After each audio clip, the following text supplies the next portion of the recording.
Halo guys, hari ini kita akan belajar mengenai postulat Einstein dan transformasi Lorentz. Langsung aja, untuk yang pertama kita akan mempelajari tentang postulat Einstein. Ada dua, ini khusus untuk teori relativitas khusus. Nanti akan ada teori relativitas umum, tapi itu mungkin akan kalian pelajari di lain waktu ya. Oke, untuk postulat yang pertama dulu, kita bisa baca di sini, pasti udah paham. Oke, jadi hukum fisika memiliki bentuk yang sama untuk semua kerangka acuan inersial. Inersial artinya apa di sini? Ya, jadi ini berlaku jika kerangka acuannya itu bergerak dengan kecepatannya konstan. Kayak gitu, tanpa percepatan. Ya, bisa dia diam, bisa juga dia bergerak dengan kecepatan konstan atau GLB. Itu untuk postulat yang pertama. Kemudian untuk postulat yang kedua, ya, jadi kecepatan cahaya, yang melewati suatu ruang itu nilainya tetap tidak dipengaruhi oleh kecepatan sumber ataupun kecepatan pengamat. Jadi kecepatan cahaya nilainya ya C.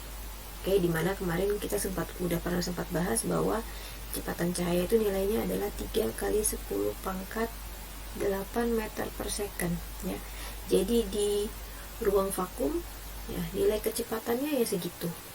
Tidak ada perbedaan, tidak dipengaruhi oleh kecepatan sumber maupun kecepatan pengamatnya. Ya gitu. Udah itu aja postulat Einstein. Nah, sekarang kita langsung masuk ke transformasi Lorentz. Jadi kalau kamu baca nanti ada yang namanya bentuk hukum Galilean ya, itu tidak berlaku di teori relativitas. Makanya kita menggunakan transformasi Lorentz. Nah, di sini ada satu simbol ya, simbol gamma ya, yang bisa kita gunakan kayak gitu. Jadi pada saat ada benda yang bergerak relatif dengan kecepatan mendekati kecepatan cahaya, mendekati kecepatan cahaya itu artinya di atas 10% kecepatan cahaya, maka akan ada nilai konstantanya yang bisa kita cari kayak gitu. Dan ini penting banget karena kalian akan pakai terus di subbab selanjutnya kayak gitu. Jadi untuk rumusnya di sini ada 1 per akar 1 dikurang V kuadrat per C kuadrat, dengan V itu adalah kecepatan relatif benda tersebut dan C adalah kecepatan cahaya. Nah, kita coba cari dulu. Ini ada contoh, ada 2 nih ya. Contoh yang pertama tuh mengubah gamma menjadi mencari gamma jika diketahui kecepatan. Contoh kedua sebaliknya kayak gitu ya. Nah, sebenarnya ada 2 cara. Ada cara cepat, ada cara pakai rumus. Saya ajarkan yang pakai rumus dulu. Ini kita mau cari gamma, jadi langsung aja.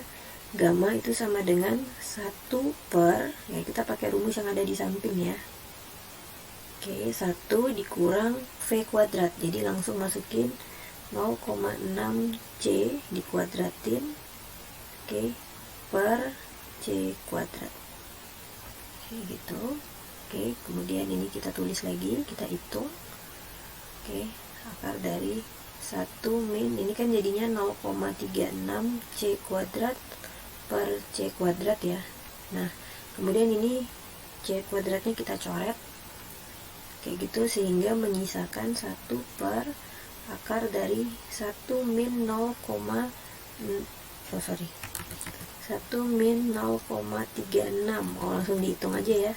1 kurang 0,36 itu kan 0,64.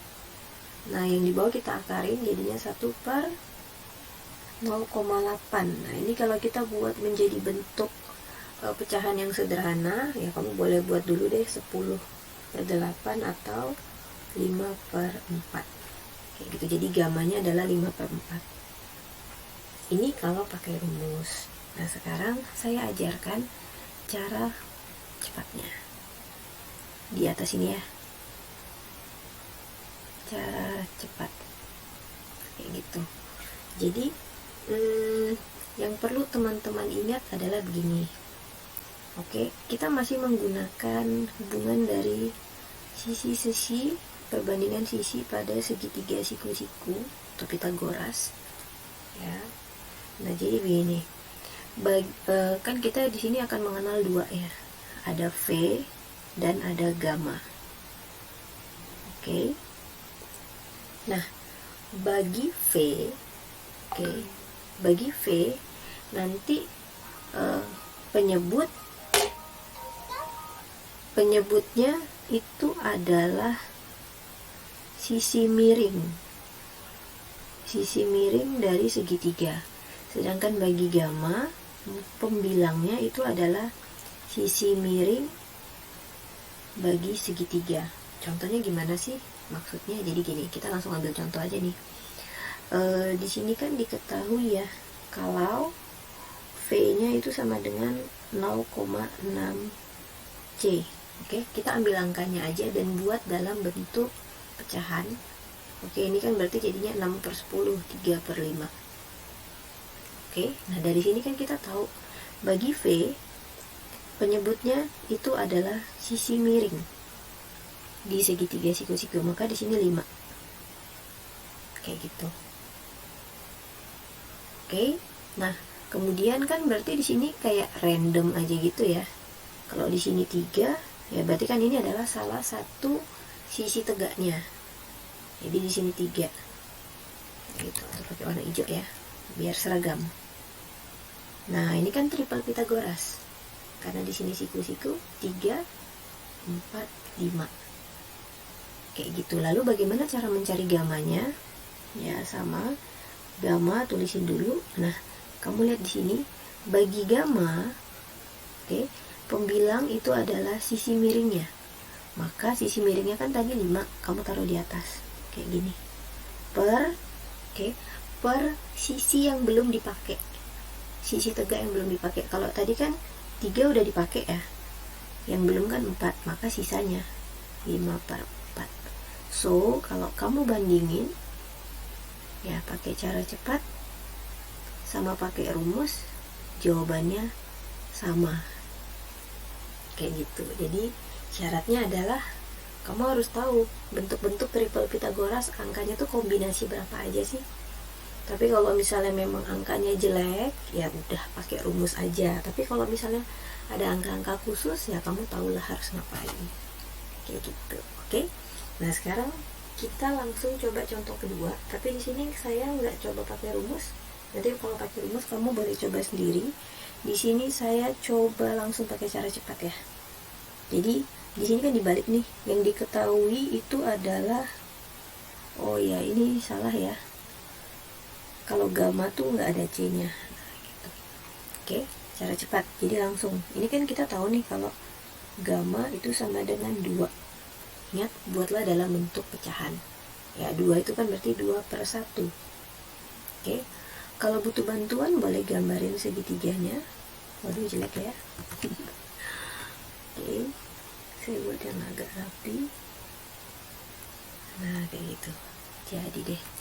Oke. Nah, ingat di sini tadi ya, bagi gamma ini, bagi gamma pembilang itu adalah sisi miringnya kayak gitu. Maka kita bisa tahu, oh pembilangnya ini sisi miringnya nih, maka kita tahu sisi miringnya adalah 2 kayak gitu. Kemudian bilangan lain itu berarti adalah salah satu sisi tegaknya. Nah, berapa sisi yang di sini? Kan kamu bisa pakai Pitagoras ya, akar dari 2 kuadrat kurang 1, oh akar 3 kayak gitu. Jadi kamu bisa langsung nyari nih V ya. V itu sama dengan, ingat kalau di V ya, sisi miring berada di bawah atau berada sebagai penyebut, maka langsung taruh sisi miringnya tadi kan 2 ya, kamu langsung taruh di sini 2. Kemudian cari sisi yang belum dipakai, kan 1 udah dipakai tadi, sekarang kita pakai yang akar 3. Jangan lupa kalau V itu ada C nya. Nah, kayak gitu. Oke, jadi inilah jawabannya, kayak gitu. Oke, untuk penerapan teman-teman boleh pakai cara cepat, boleh juga pakai rumus, sama aja. Kayak gitu, oke. Baiklah, sampai sini dulu video kali ini. Semoga teman-teman paham ya. Selamat belajar dan Tuhan memberkati.